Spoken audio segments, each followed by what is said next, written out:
I'm Rick from Carthage Classic Cars. On this video, we're gonna wrap up our 1970 Cuda build. We're gonna get ready for the owner to pick up, and at the end of the video, we're gonna do a walk around on this car, where it was before it came to our shop, and where it sits now, and compare it, and really show the transformation. I'm bringing a car that really had no life back on the road and almost ready for the body shop. I do want to point out there are some dents and damages and some parts that we did not touch. As requested by the owner, he wants to take care of that himself, and I completely understand that. So we've test fitted some of the rusted parts that he provided us to make sure a factory OEM part will fit, and then we're going to send it out that way for him. Saying that, I want to reiterate, I feel like in the build process and the restoration of these cars, this is some of the most important part and the work to be done on a car, and the money best well spent. Obviously, I'm a little biased because this is mostly what we do is the metal work and the restoration, but really this is a foundation for everything on your car. Everyone wants to put some big, expensive, fancy motor in it, stainless exhaust, nice wheels on it. They want to put the best paint job they can, this and that and all that, but all that is irrelevant if your car's rusting from the inside out. What we have here, we had a car that started out that was unrestorable to most shops. We didn't band-aid anything, we sandblasted everything, and now what the owner's gonna get back is a pretty much a brand new version of a 1970 Cuda. Now, what we tried to keep what we could and what was left of the original car within reason. You know, at this point, we just wanna make the car safe, and now anything else that the owner wants to do, he knows he has a base foundation for. He doesn't have to worry about problems arising. You go spend all the money on a paint job and then your metal work's not done right, all that's gonna start coming up. Down the road, you can always upgrade the motor. You could bolt in a new transmission. You can convert it from an automatic to a manual a little bit easier than it would be, like I said, doing frame rails on a car that's already on the road. So I really feel, I want to stress that this is the time where you spend the time, you build the car, and you try not to give any shortcomings. And unfortunately with these cars, this one was not one of them because we already knew that there wasn't much left, and you'll see that later in the video. But a lot of these cars, if you start seeing the rust, that's just the tip of the iceberg. It gets worse and worse. So be prepared for that, please. And, you know, just realize that doing it this way is the right way to do it, and it really will make these cars stand the test of time. So saying that, I also want to address where we're at right now. We are in the new shop, the new home for our Carthage Classic Cars. We've been working on this for a while now. It's been in the works. It's still not complete right now. It's being used as a transient area, storage for some of our projects, some projects that we're waiting on parts for, et cetera, et cetera. So this is the first look on YouTube on it. If you follow my Facebook a couple of months ago, I posted a car coming in there on Facebook, but you'll see more filming of this shop in the future. I'm like to show it when it's all done, so just bear with us. I do want to thank a couple people. First, I want to thank my wife who films all the videos, Megan, for all her help in the shop. You know, she has a full-time job outside of the business and a full career that she spends her time after work, and then when the shop closes down, we come up here together almost every night of the week and on most of the weekends and do work in here and slowly making this shop what it is today. Thanks for my kids for spending the time playing down here and helping out when they can. I also want to thank Dennis, Carlos, and Mike, pretty much friends that become family. They really have made this dream a reality. So thank you for all that, and thank you for everyone else who's entrusted us to building their cars and have shared our stuff on Facebook, have, you know, mentioned our stuff at car shows and YouTube, that really help us get these awesome builds in here and help us expand and get to do what we're doing right here. So let's get to this car and what we're going to do on the video and getting it to this stage. Stay tuned and we'll do a walk around of this project, and I'll show you where we sit with it.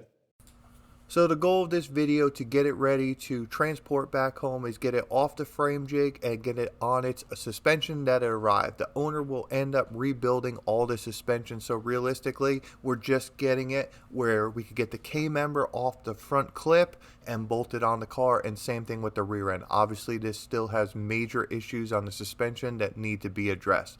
Saying that, when the car arrived, this whole front frame rails, had really bad boxing done on them to add on frame rail pieces, the slip over ones, and it was easier to, with no inner fenders and everything else on the car, and these were bent, to just cut them off, leave the K-member and everything on these frame rails, and then put it out back in storage that way. So now you can see we pulled the front suspension off, we have it prepped. We're going to go ahead and start lowering down the frame jig at this point.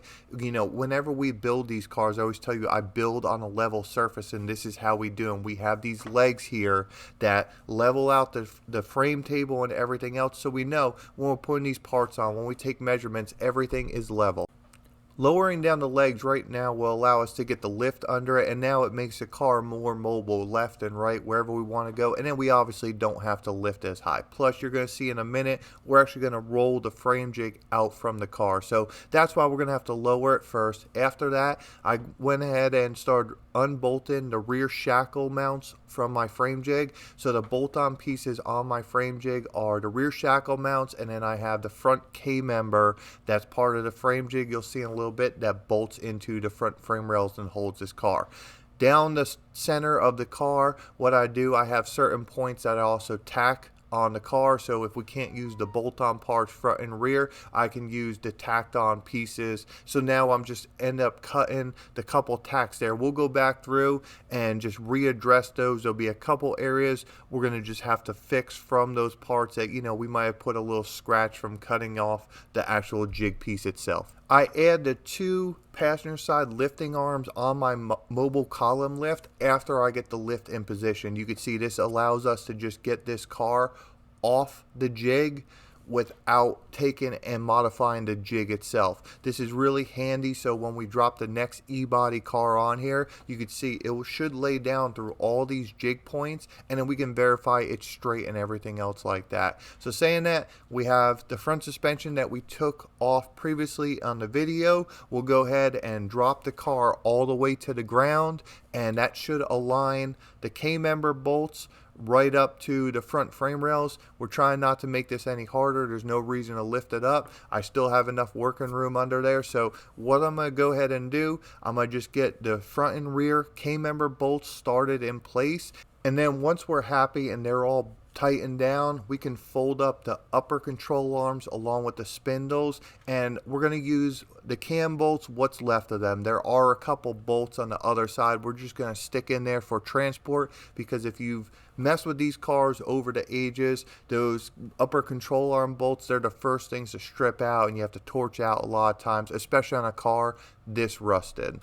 Turning our attention to the rear suspension, now that the front end is completely bolted in, we're going to go ahead. I had to torch out the old shackle mounts in the rear, so we have brand new shackles. You could see them laying on the ground. Again, those will just be for transport, and we're going to go ahead and do the same process as the front end, where we just roll the rear end under this car. We get the front leaf spring mounts bolted in place of this Cuda, and then we could go ahead and jack the rear end up to get the rear shackles in place. I'll go ahead and tighten them down. We are going to leave the original bushings on the leaf springs, knowing that the owner's probably going to get new leaf springs themselves, and he can save the brand new bushings for the leaf springs. And who even knows if this rear end is going to go back under the car. There's a lot of unknowns with this car, like I said. That's why we just delivered the car back. It rolls very easy, and that's the whole idea behind the process. We're not trying to do the rest of the restoration on the suspension and everything else. So right now we're going to go ahead and put wheels under this car, and you can see I got these lifting blocks that we built around, because the work on this Cuda is not done. At this point, now that it's off the frame jig, I want to put this car, since it does have major subframe connectors and everything else in it, and just in case anything moved, we're going to go ahead and drop this car on its suspension, let everything relax out like it should, and just see where the gaps are, adjust the gaps, and then fine tune the car before we put everything over an epoxy primer. We gotta get the lift out of here because, like I said, there are some points underneath the car on the rockers and everything else we did cut up. So we'll go back through and just tack up a couple spots that we might have scratched, nicked, or have a hole here or there, a small one, and then make sure when this car is done, and you'll see at the end of the video, that everything is very presentable and shouldn't need any more welding at all. The first piece that we're going to go ahead and put on now that the car is relaxed is the bolt-on rear valance. We could have done this if I removed, sometimes if you watch other videos, I'll remove the rear jig mounts on my shackle, on my jig, and then I'll put the rear valance on. Knowing I was going to gap this car anyway and how it was done, it was just easier to leave the jig mount alone, unbolt this rear valance, and then bolt it on right now with the wheels. As you can see, everything went on really well with this.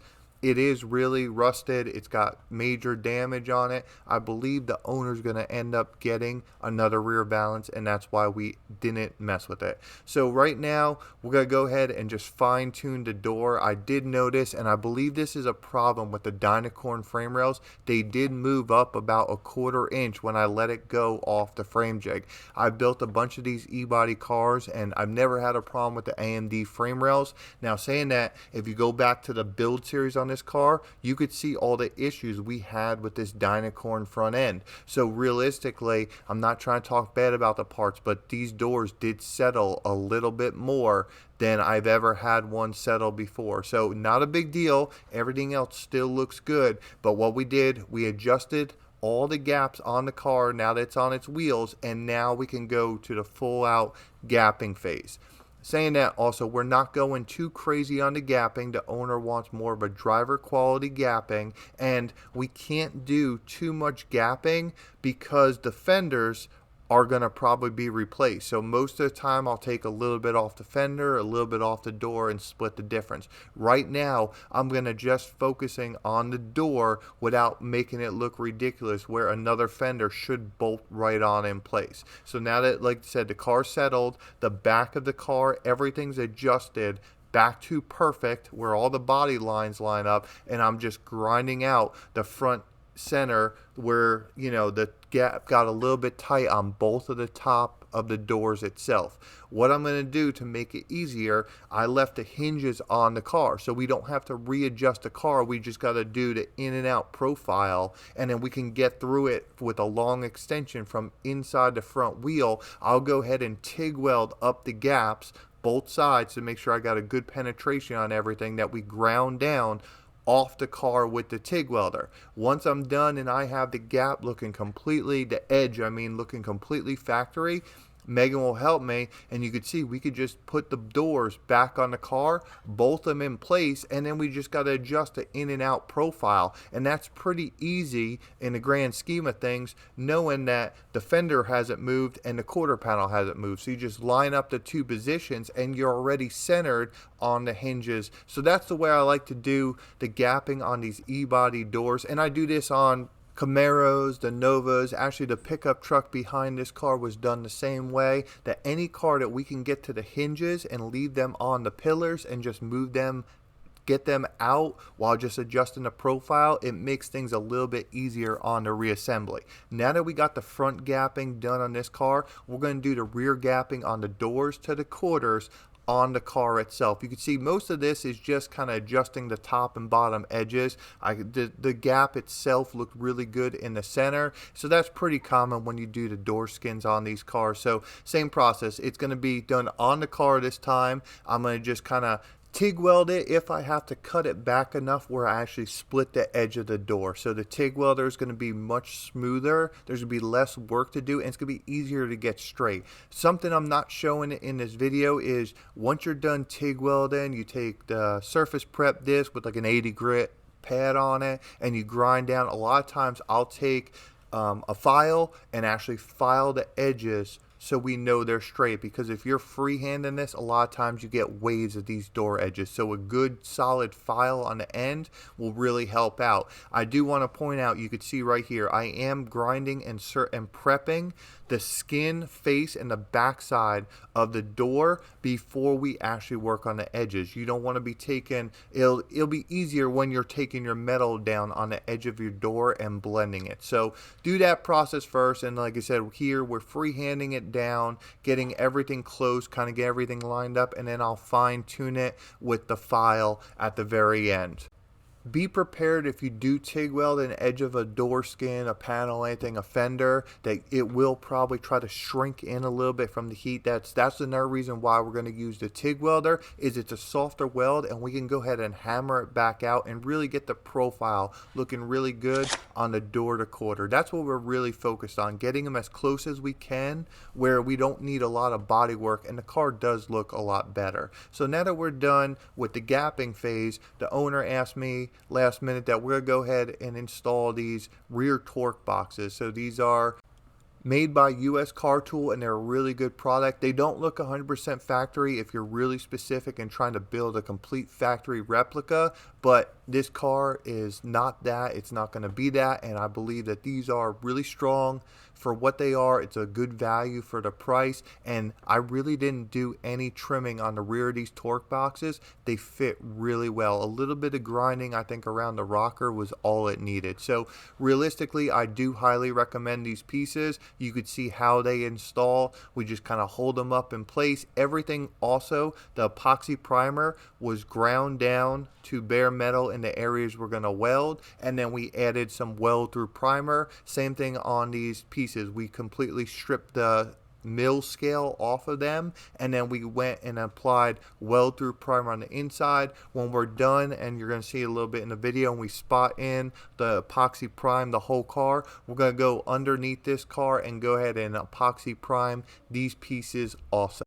With these pieces too, I think it's very important to tack them up all the way around in place. You don't want to go ahead and start welding one side and the heat starts trying to pull the other side down and you have to fight it. So put a couple tacks every 2 inches around the whole perimeter. Then you can just come right back through and perimeter weld the whole rear torque boxes. That's all there really is to it. Now that we're done with the fitting, the gapping, the rear torque boxes, and fixing all the areas that our frame jig mounts were welded in the bottom, we're going to go ahead and pull all the parts off again. This is part of the build process, how many times these parts go on and off, on and off. And then we're going to go ahead and strip them down to the bare metal and apply epoxy primer just to seal off everything that we've done on this car in epoxy primer. So when the owner goes to a body shop, he can say, look, everything's been bare metal. This is the Omni MP 170, 2 coats of epoxy primer, and then the body shop can take it from there. Saying that, we've had owners where we do save a little bit of time and money, or they go to a certain body shop and the body shop just wants the car external in eco, or same thing with the internal. So we are flexible on this. The owner opted on this car that he wants to take the car back in epoxy primer, which is going to be the best thing to really protect it, especially if it does sit for a little bit. And then if we do any gapping, we don't have to worry about just spray painting the weld seams, everything else. We just epoxy everything along the process. I really feel this is the best way to deliver a car to the body shop, to tell them, look, there's 100% no filler on this car. Everything's brand new. Every bit of e-coat has been stripped down. You're not going to have adhesion problems. And what we've done is, once we strip it down to the bare metal, then we follow the TDS of our Omni epoxy, and then we're going to DA sand the bare metal with 80 grit. That's going to put a mechanical tooth on this whole car, as we're doing right here. So we go over this car really well, and you can actually see it changes the texture and gets rid of that real slick surface and gives a good place for the epoxy primer to have adhesion on. Saying that, you want to make sure your base material has very good adhesion, because everything you're putting on top of that, that's why we talked about in the beginning of the video that we really need to work on a base of this car. bare metal is the best base for any paint. You can't paint over rust. It's going to come back and haunt you. So if we do that and then we follow the directions of the TDS, the technical data sheet of the epoxy we're using, and we follow those to the T and we keep building on our base, this car shouldn't have any issues down the road. And that's what we're focused on, because painting everything nowadays is so expensive that these are the steps that you really can't cut corners on, and we don't want to cut any corners. Once we're done with all the sanding and putting our mechanical tooth in the car, we'll go ahead on our last step on our metal prep. Is I use the wax and grease remover. We're going to coat this whole car just in case we were touching it anywhere, and from this point on we're wearing gloves until this car is sealed up in epoxy primer. After that, like I said, we're going to put 2 coats of Omni MP 170 gray epoxy primer. So we're going to put our first coat on the car, cover everything we just went over, and then we're going to let it flash off and then do the second coat. The reason the doors are off the car now is because we welded up the jambs, which you saw. We also ground down both sides, and really, unless we take the doors off, there's no way of getting the whole seam on the inside of the door jamb and everything else where we welded all the way around on both sides of the door. So to me, it's easier to pull the doors off, seal everything up, get the doors, and then we just bolt them on like you saw before. So you could see the doors are now completely sealed. I also did catch the fenders in a couple spots right on the edge when we were with the sandpaper and reaching our hands in there, and I don't know what the owner's going to do with these fenders, so I just dusted in some gray epoxy while we were sealing everything else. No harm, no foul. Less chance of rust if he is keeping these fenders, and more than likely these fenders will need so much hammer dolly work and everything else and have to be completely re-epoxy coated to follow the rest of the car. And if I were the owner personally, I would make sure I put those fenders, the hood, everything else in the same Omni MP 170 gray epoxy just to even out everything else. Like I said, everything on this process, I think on the restoration world, is a step-by-step process. So right now we're finishing off the metal work of the car. So when the owner gets the car and he's ready to do it, all the new parts should be bolted on the car. They should be all stripped down. The same Omni epoxy should be applied just so it's just even across the board. Then when it goes to the bodywork shop, the body shop shouldn't touch any welders on this car. Everything should be fit out so well. Everything should be done, and they should just be filling it with filler, sanding it down, and getting it ready for paint. That's what the process that we're trying to start is. I watch so many people build these cars and they're putting a floor pan in and they just smear up their welds with filler and everything else. And I don't know if they're doing it for YouTube, but to me, that's not the way. Take it in process. Don't hide your work. Do the metal work the best you can. Get everything done on the metal work, then go on to the filler work, and then you can address certain areas. Again, I'm not saying this car's perfect. There's scratches. There's filler that's going to have to be if you want this car perfect inside and out. But we're going to address those when it's time for the filler work. So saying everything I just said, you might be asking, well, why are you putting the 4-speed tunnel in the car after you just did the epoxy work? Why not do it when you did the subframe connectors and the gapping? Well, last minute, when the car was just about done, the owner asked me, since it's going to be here a little bit longer, if I can throw the 4-speed tunnel in it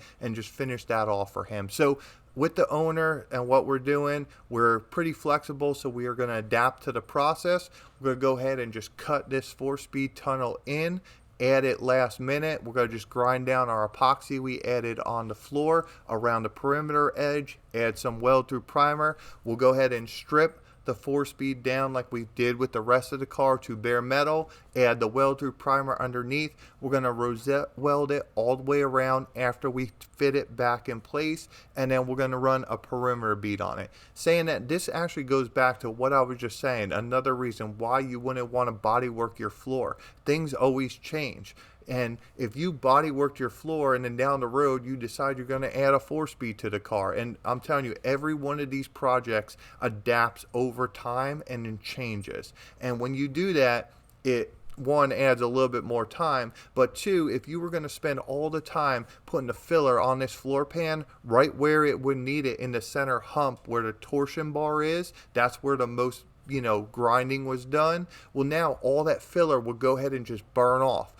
Right now, we know since there's no filler on this car, one, it's not flammable, it's easier to prep, and we could just go ahead and change something, and it's not that big of a deal. So what we're going to go ahead and do, once we're done welding in this transmission tunnel, we'll go ahead and just kind of sand around the area, prep this transmission tunnel, and just spot in and epoxy this one area. The great thing about epoxy, it blends really well, and it's just a base material. It's just there for protection. We're not trying to make a show quality even job, but even so, when you see the car on the final walk around, you won't even be able to see where we just dusted in this transmission tunnel. And it does kind of let us get some scratches that's been on the floor, because we haven't touched the floor in about over a month, and we've been jumping in there, running around, so we kind of get to spot in a couple other areas and blend everything. So saying that, I will do the same process where we DA sand it. I like to also make sure I DA sand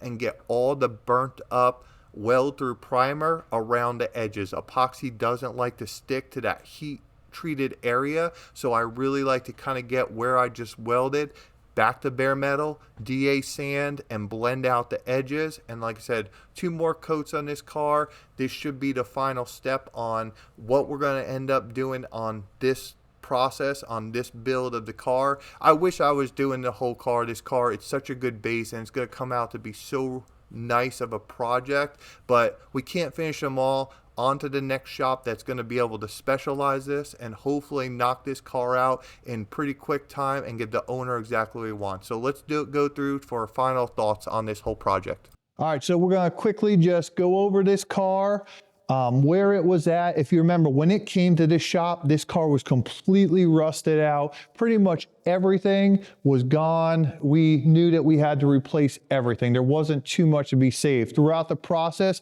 even when we tore it down, there were a couple surprises, but realistically, like I said earlier in the video, you're looking at a brand new 1970 Cuda build.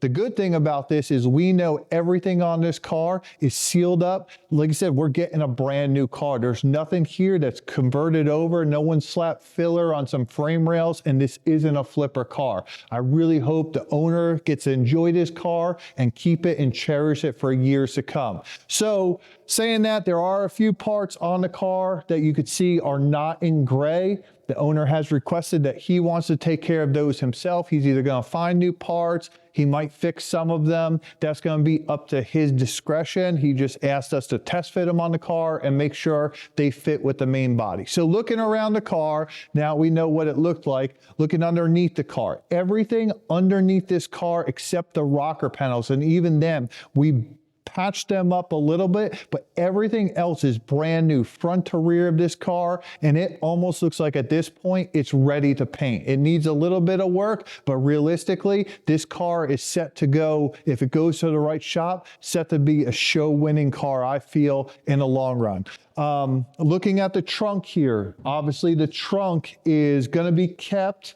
in you might get a new trunk, but we did gap it off a factory OEM trunk. There's some rust under the channels. We did keep the tail panel of this car. That was one thing that the owner did request of the original car. Same thing with the rear valance. We are gonna end up, he's gonna go back with the original rear valance and figure out what he's gonna do with that. Besides that, everything else on the car, before you jump on it anyway, if you do see a little imperfection here or there, which I'm looking around, I mean, there might be a little bit right here. You gotta remember, we're not hiding anything on this car. This car has been bare metal and it's 2 coats of epoxy primer everywhere. There's not a spot of filler on this car. We're not trying to trick anyone. I want the owner, before it goes to a body shop, to know exactly what he's getting. That includes the lead channels. I left them open. I did weld them, the seam up on them, but in general, I want everything to know what's on this car. You know, I don't want any surprises. I want the owner to know where there's filler. And realistically, if you know about the bodywork industry, it's very hard, I feel, to find a car this straight and this panel to panel gap looking down the sides and the body lines with not a spot of filler on it. We also do have the door latches in the car. So the doors, they do open and close. Again, new hinges, everything else right there. And when you close them, now when you close them hard, They line back up, and like I said, everything's tight. So walking around the back of the car, the profile and everything looks really good. The front fenders, it's the same thing with the rear. This is the better side. This fender, it's got damage on the lip and everything, but the body line's very crisp on this one. On the other side, the fender is really damaged. It was hit really hard and the front's been bowing out. So we aligned it to the top and the bottom. We did our best to align everything else. Same thing with the hood. The hood is just completely still rusted out. It's part of how the original car came. So I just test fitted on there. We didn't spend too much time, but we got the front hood pretty well aligned in general. Inside the car, we did, you saw in the video, put the 4-speed hump in it, and we put the torque boxes. This car's got torque boxes front and rear on it. We put an aftermarket set in, and I think they look really good. The floor pan, everything else is solid. Looking at the trunk too, the wheel houses, the inside of the trunk, the latch area, there is a ratchet strap holding the trunk down, but in general, the owner wants to put his latch in there and take care of that when the new trunk is. So in general, like I said, this car is a brand new 1970 Cuda. I think this is the way to do it. You build it solid. Like I said, the owner can bolt on some new parts and it can go to a body shop. And our goal here, what we're shooting for the body shop minus the lead joints, is less than a 1/16 of an inch of filler everywhere on this car. And realistically, I think even if you were gonna panel to panel gap this car down the whole thing, you were looking at almost less than 16 of an inch of filler. And that's very hard for a car with moving parts in and out. So I'm very excited for the owner to see this car. It'll be here a little bit because of all the snow and the winter around, you know, parts of the country. So he's got to drive to pick this one up, but he'll sit here for a little bit till he's ready. And I'm very excited for him to see it. And we're going to move on to the next project. So I'm Rick from Cartridge Classic Cars. If you like this kind of content, please check out our Facebook page. We do a lot of projects on there that I don't post on the YouTube, other really cool builds. And please like, comment, and subscribe to this video. And again, check out my buddy Eddie's charity, eddybear.org, and see if you could help him out. Stuffed animals for kids in need. Send them to the address listed below. And don't forget, new items, tags still on them, and not wrapped up. So again, I'm Rick from Cartridge Classic Cars, and until the next big project comes in, we'll start filming that one, and I'll see you soon.